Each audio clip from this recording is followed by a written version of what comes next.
Elsa की हालत बहुत ज़्यादा ख़तरे में है। अब वो मैं 2 दिन से डॉक्टर को चेक करवा रहा हूँ। डॉक्टर साहब ने तो जवाब दे दिया हुआ है कि कहता है ये इसका बचना मुश्किल है। लेकिन आप तो ऐसे कर रहे हो जैसे आपने कभी पहले टाइगर ही नहीं देखा, तो फिर डर क्यों रहे हो? ये देखें जी, ये बेचारी ऐसे पड़ी हुई है। मेरे से इसको देखा नहीं जा रहा है इससे पहले। कितनी तकलीफ़ में है, मुझे तो बहुत ज़्यादा इसको देख के तरस आ रहा है। मैं कहता हूँ ये इसका जेट बॉक्स है, मैं इसी में इसको टाइगर को जो है ना डॉक्टर के पास लेके जाता हूँ।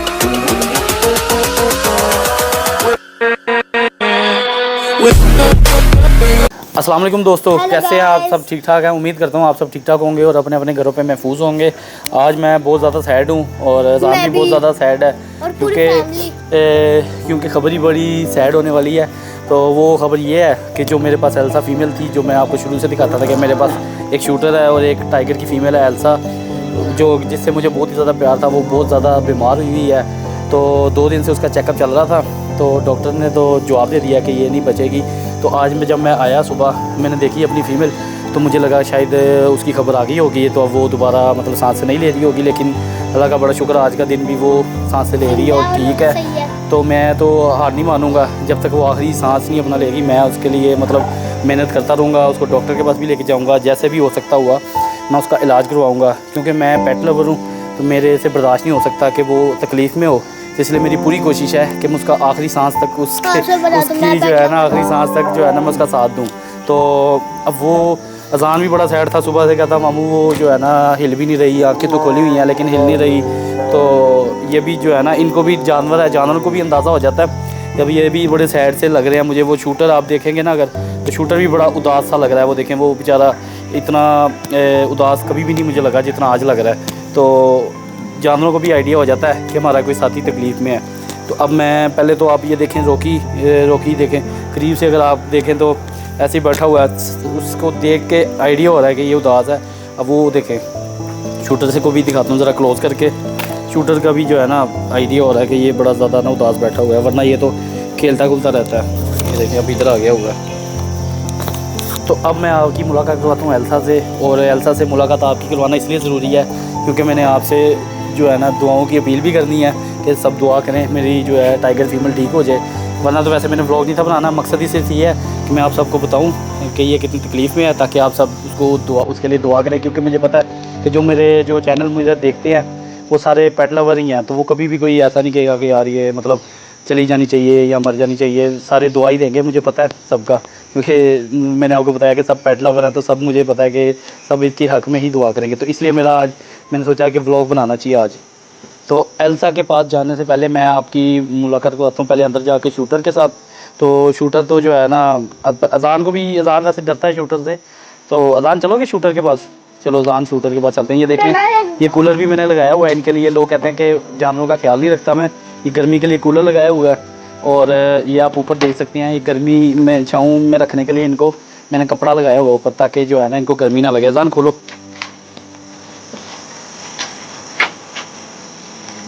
अब अंदर जाने लगे हैं, अज़ान जाओ ज़रा पहले आप। मैं तो सीधी सी बात है, शूटर से बड़ा डरता हूँ, आप तो नहीं ना डरते। वो देखें, शूटर छुप गया है ना, क्यों मारे उसको फजूल में? अभी वो बेचारा कुछ कह भी रहा, आप उसको डंडा दिखाने लगे। नीचे करो डंडा, उसको पहले प्यार करो, प्यार करो ना। आप तो कहते मैं डरता ही नहीं हूँ, नहीं काटता। आप तो इतने बहादुर हो, सब ने बेइज्जती होनी है आपकी, क्योंकि सब आपको जानते हैं। आप तो डरते नहीं टाइगर से, तो आप इससे क्यों डर रहे हो बताओ? है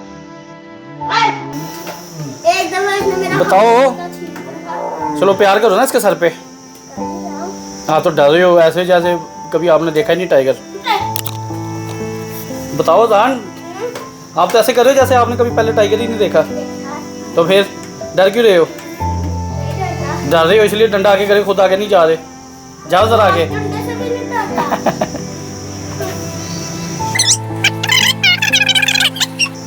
चलो आ जाओ, फिर हम एल्सा से करते हैं, क्योंकि अभी तो मुझे बड़ी टेंशन है।